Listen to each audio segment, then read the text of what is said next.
very high level.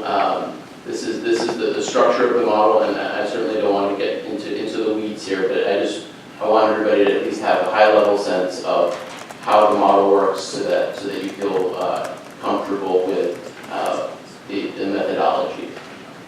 So the model is broken into 5 conceptual pieces. One of them, the top one, output and demand, that captures the overall macroeconomic picture of the state of Arkansas. How much is being produced? How much output is there? How much is the GDP of the state? Or as we'll sometimes say with state level, what is the GSD, or the gross state product? And then looking at some of the major components of that GSP. And the middle piece, this labor and capital demand, just below that, that's going to be businesses making employment and investment decisions. To the left of that, population and labor supply, that's going to be where the demographic component of the model really comes into play.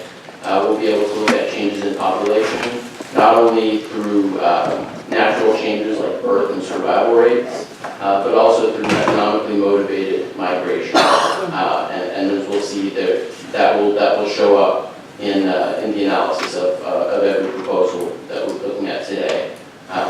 Where, for example, in the case of most of these proposals, taxes are lower, and that increases after-tax wages, and that's going to be an incentive for people to move into the state.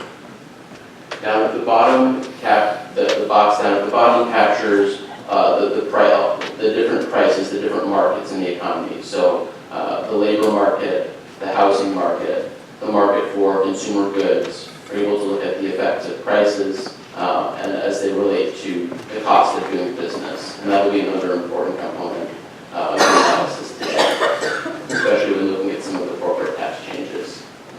And finally, we're able to look at the regional competitiveness of Arkansas relative to the rest of the U.S. and the rest of the world.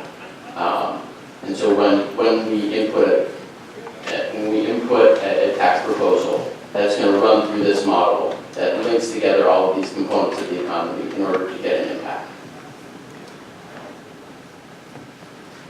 And just to make sure, so when we put that kind of core modeling into the tax PI scenario, into the tax PI setting, we if we have this kind of schematic where we can look at, for example, we start with a tax change.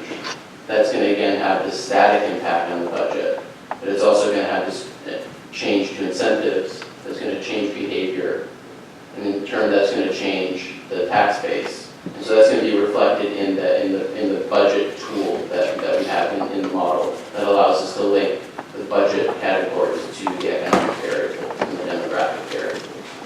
And that's going to feed back into the budget, and that's going to be the dynamic scoring. So today, using this modeling structure, we're going to be evaluating the following 8 proposals. Again, we're going to be looking at each of them within the 5-year window, 2020